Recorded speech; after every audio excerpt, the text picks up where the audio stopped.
This news update is brought to you by... Everyone's looking for more space. How many pairs of shoes do you need? Closet space. Circle again, I think I see one. Parking space. And that is how Pythagoras' theorem works, understand? Even headspace. But when it comes to data storage, MyCloud from Lime has plenty of room for you. Upgrade to a Lime data plan of 500 megs or more and get 3 gigs of MyCloud data storage free. It's great for storing photos, music, and much more. So don't delete it. Store it on MyCloud from Lime. It's the only space to be. Upgrade to Lime! It's Tuesday, February the 17th, 2015, and this is your Barbados Today morning news update. I'm Emmanuel Joseph. Good morning. We begin with news that Barbadians have been put on notice to brace for possible protest action by doctors at the state-run Queen Elizabeth Hospital over a chronic shortage of basic medical supplies. Although not specifying when and what form the action will take, Public Relations Officer of the Barbados Association of Medical Practitioners, Dr. Linda Williams, says the measure would be in the best interest of the public. She was speaking last evening after updating doctors during a general meeting at the QEH's auditorium about discussions held with the Ministry of Health and the hospital's administration on the ongoing shortages. The Barbados Association of Medical Practitioners has met with its members this afternoon to inform them of the status of our ongoing discussions with the Queen Elizabeth Hospital Administration and Ministry of Health with respect to the issue of the shortages of basic supplies. The commitments made in December 2014 to provide continuous funding for procurement of day-to-day supplies have not been realized. As a result, there has been ongoing difficulty in providing optimum patient care. Our members have decided that BAMP must act in the best interest of the public to ensure that patient safety at the QEH is not compromised.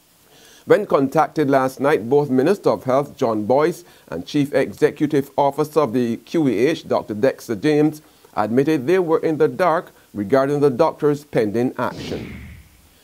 Finance Minister Chris Sinclair is staying clear of controversial revelations surrounding the CLICO debacle. In recent weeks, news surfaced that CLICO's judicial manager, Deloitte Consulting, is seeking to recover over $3.3 million, which was allegedly paid out by the company to former executive chairman Leroy Paris via his former attorney, the late Prime Minister David Thompson. Since then, calls have been mounting for the CLICO audit report to be made public and for Thompson's widow, St. John MP Mara Thompson, to explain her relationship with the collapsed insurance company. Pressed by reporters for a comment on the recent developments, Sinclair said it would be inappropriate for him to speak on the matter, which he stressed is before the law courts. He, however, assured that the government is committed to ensuring that policyholders and investors are treated as humanely as possible in the current circumstances. Meanwhile, the head of the representative body for CLICO policyholders is hitting back at statements reportedly made by Leroy Paris that he is experiencing hardship after the law courts froze $4.5 million of his assets.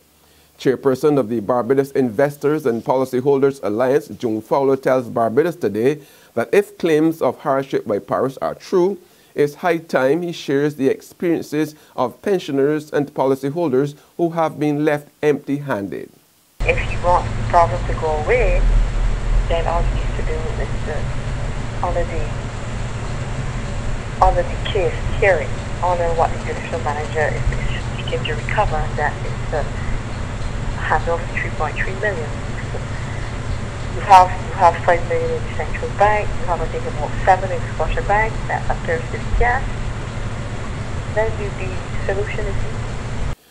President of the Young Democrats, Curtis Cave, is rejecting criticisms about the late delivery of bursaries for students at the University of the West Indies.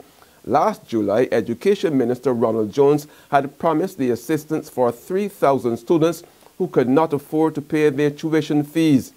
After 7 months of waiting, the government announced last Friday that Cabinet had approved $3 million to finance the bursaries. Cave insists that the government was working behind the scenes all along and the criticisms were unwarranted. State time. is a process in which you have to go through. We understand that the government is working with a reduced budget. You just can't up and go and spend money.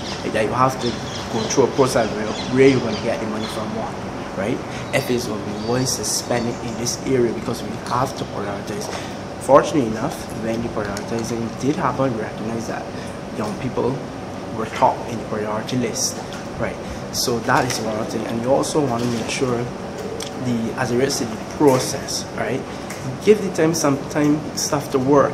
The numbers haven't dropped that significant that to say, well, the bursaries came so late that the damage already has been done. No, that is not the case. There's regional and international news after this short break. Secure your future, be financially strong. Since 1983, we have been there for you. A smart range of products, great tax benefits. We're the solution to your hopes and your dreams. The Barbados Workers Union Cooperative Credit Union. The Barbados Workers Union Cooperative Credit Union. Humble beginnings to smart loans, smart savings. Save smart and borrow smarter. That's the move for me. Stability, prosperity. We're the solution to your hopes and your dreams. The Barbados Workers Union Cooperative Credit Union. The Barbados Workers Union Cooperative Credit Union. It's time for AgriFest again. Come and enjoy the National Agricultural Exhibition on February 27th to March 1st at the historic Queen's Park. Over 300 exhibits on show, highlighting the theme, inclusive agriculture, strengthening linkages, creating synergies.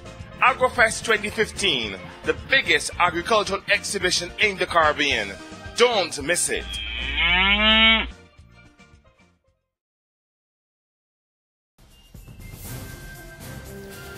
Members of the St. Lucia Electoral Commission have held their first sit-down for the year. The Commission held the initial review of the findings of the Constituency Boundaries Commission, which calls for an increase in the number of seats from 17 to 21. The Electoral Commission will be tasked with implementing the suggestions in the Boundaries Report enshrined in law by the island's Parliament. The bill was passed in the House of Assembly. However, it was widely opposed by members of the United Workers' Party. Concerns were raised over the cost of 4 additional constituencies. Preliminary estimates indicate an annual price tag of $357,000. Chairperson of the Electoral Commission, Cynthia Comby-Marta, says this is a concern for the Commission. I do not think that the Electoral Department is not in a position to proceed with implementing the whatever it is in that report. So in terms of time, I don't think that we could not do it, but in terms of the resources, we would have to review that and see whether we are in a position to proceed. On the international front, mourners in Egypt call on the government to avenge the brutal death of 21 Coptic Christians who were beheaded by ISIS at the weekend. More in this report from Deborah Lutterbeck of Reuters Television. It's a time of deep grief and mourning for the 21 Coptic Christians beheaded in Libya by Islamic State. Many look to President Abdel Fattah al-Sisi to avenge those deaths.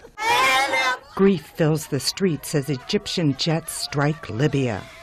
The government wants the U.S. to join the fight here, too. A church minister calls Islamic State monsters. The government is offering compensation to those who lost loved ones. But the cries are for those deaths to be avenged. And finally, 2 West Virginia towns have been evacuated after a freight train carrying crude oil derailed and burst into flames. Local websites published images of large flames and a thick plume of black smoke near a partly frozen river. At least 14 cars were affected and 1 plunged into a river. And that's our morning news update, but you can join us again this afternoon. Until then, remember to log on to www.barbadostoday.bv, subscribe to our e-paper and email updates, or like us on Facebook. You can also catch us on Izumi Media in bus terminals or screenplay at supermarkets and gas stations near you. Also tune into Channel 101 on Lime TV and Mix 96.9 FM to get all the latest news and sports. I'm Emmanuel Joseph. Have a fantastic day.